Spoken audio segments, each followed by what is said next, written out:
So a lot is going on right now. If you've been following what's going on in Israel, a lot of geopolitical news, tensions are rising. I want to start with this. We are not at the end.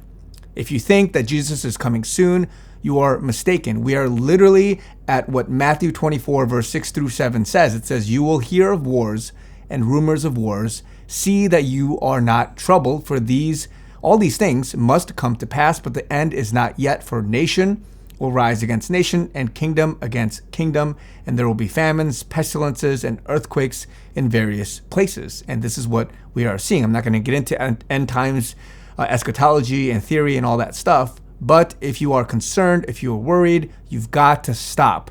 Your security, your faith must be in Jesus and in Christ alone. And so in this time, yes, there is a clear battle of good versus evil. Yes, you are seeing certain things, optics, if you want to call it, psyops, necessary scare events, red flag events. A lot of things don't make sense at face value. And I've said before, be very careful of how you take information. Be very careful of rhetoric. Be very careful of narrative crafting, of wording, of what people use, what language people use, and if there's any bias behind how news is being reported. And you're clearly seeing that when certain news comes out from Western sources, Israeli sources, Palestinian sources.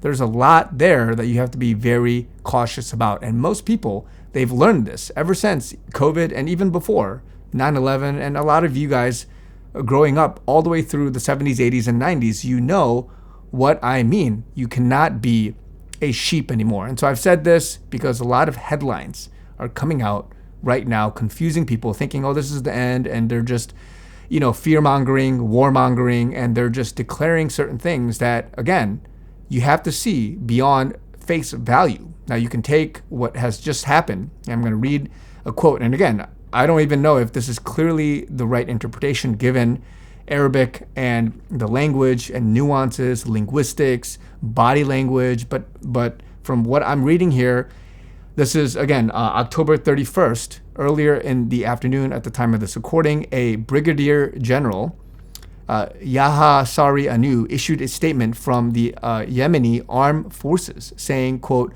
"Our armed forces launched a powerful salvo of ballistic and cruise missiles as well as a large number of drones against various targets in Israel. We will continue to conduct better attacks using missiles and drones until Israeli aggression ceases." Now, people are taking that quote and saying, we're declaring war. We're declaring war on Israel because, again, before that, you have these drone strikes. You have the Israeli Security Cabinet saying that it would consider launching an airstrike against Houthi targets in Yemen. And so this comes with all of this going on, right, with the ground invasion, the air attacks, and just various things, a lot of, casualties of war, the civilians, and just everything going on, right? It's horrific, right? We want peace. We don't want this, but there are certain things that are happening behind the scenes, right? Same thing happened with Russia and Ukraine, Russia being demonized, but yet Russia doing a special military operation,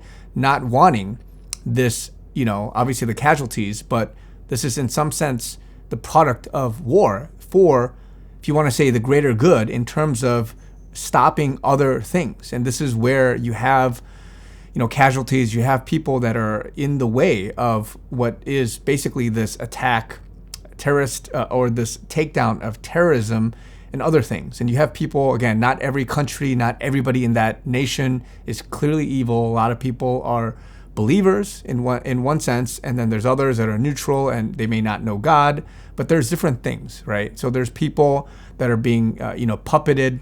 They are being, they have ropes and just different strings being pulled on them. They don't have any power, but you have global elite, people of other, whatever they have around them, whether it's the monetary system and getting money or other things, the threat of assassination and death and just other things, right? You will have whoever has the power and the influence and the money to get what they want in certain places if they can infiltrate that place. And so this is what you're seeing with a lot of the billions of dollars coming in. And if you want to bring Iran in there, Trump talking a lot about Iran recently, many others, about this, the money being sent, the Iranian deal, many other things. Again, I'm not going to get into that. You can try to do your research. But again, the one message I have is be very careful how things are being worded. Be very careful that you just don't believe a title and run with it thinking that you know something. These guys, this general, he said these things. Who knows who told them to say it? And even as you're listening to what this is saying, they are being prompted to say these things. But did they actually say, we declare war on Israel, to make it so, declarative and so fierce? Or are they sounding from their perspective of with this aggression and just what they believe in terms of what may be in their eyes evil? And so you have to see perspective. You have to see beyond the surface level and just jumping to conclusions. I'm not supporting Yemen. I'm not supporting, any of these countries doing what they're doing. I want godly, peace. I want things of righteous backing, right? But you have to understand perspective. You have to understand wording. You have to understand how people are being led to do certain things and how they're being prompted and how there is a psyops going on in some sense. They're saying this on the surface, but behind the scenes, other things are going on. So we have to kind of dig into that. Who's pulling the strings?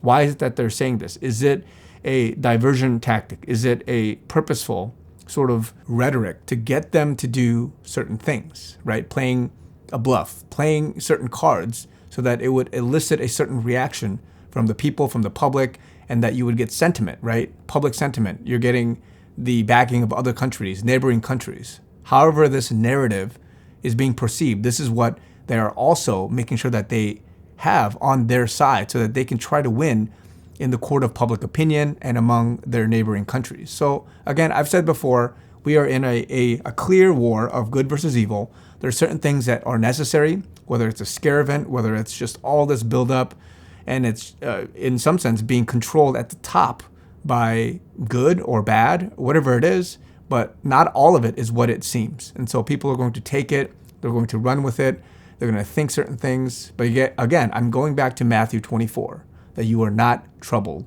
All these things must come to pass, but the end is not yet. So you will see nation rise against nation, kingdom against kingdom. You're going to see all these things before the end. Let it happen. It's not good. Sin is in the world since the fall of Adam and Eve, and it has to play out. And we are seeing biblical prophecy unfolding before our very eyes. So love you guys. More to come. I've taken a little bit of a break, but I've just needed to kind of step away and do a lot of different things. I would love you guys' support. I'm going to amp it up, and we need to be careful during this time. A lot of things are happening. Stay prayed up. Love you guys. Talk to you guys very soon.